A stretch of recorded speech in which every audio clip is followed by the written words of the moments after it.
we will get a plan, and every single one of them will be done. Okay, thank you very much. Thank you. Thank you.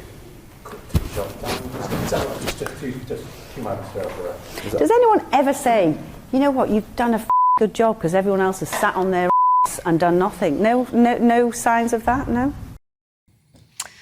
Well, Christopher Hope is GB News' political editor and joins us now from Westminster. Good afternoon to you, Christopher. Now, Gillian Keegan, she's one of these people, she seems very, very confident, quite open in how she speaks, but not even she would want to have been caught saying that, surely. And maybe was a little naive, do you think? She's done media interviews many times before.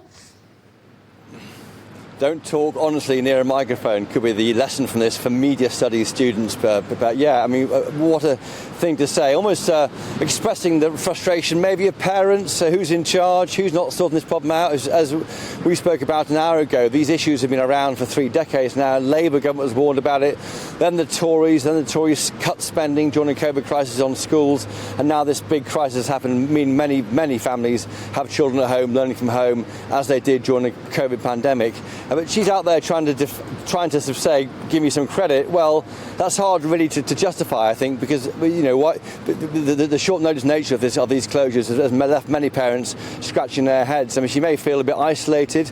I wonder whether it's showing a human side to her. It may be that people might warm to her kind of scouse honesty about feeling she's done her bit. But there are reports today emerging right now that she was on holiday in the last week of August. So, yeah, OK, you're doing your bit, Gillian Keegan, but you may have been away as well. So the question is, who's in charge here? And to go to the person who is in charge, and that is Rishi Sunak.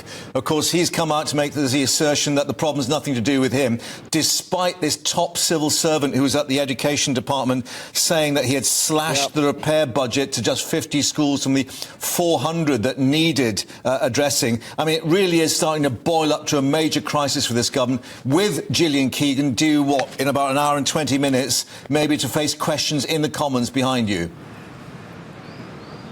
That's right. She won't be using the same unparliamentary language in the House of Commons, Mark, as she did on that hot mic issue with ITV News just then.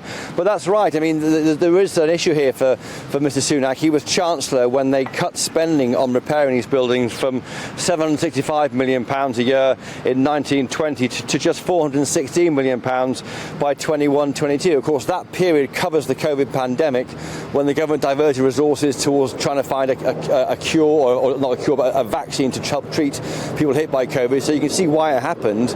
But politics is all about making choices, and it appears on this one he's been caught out slightly. He, of course, denies he did anything wrong, as he would do, but there is a concern for him going right at the top of government.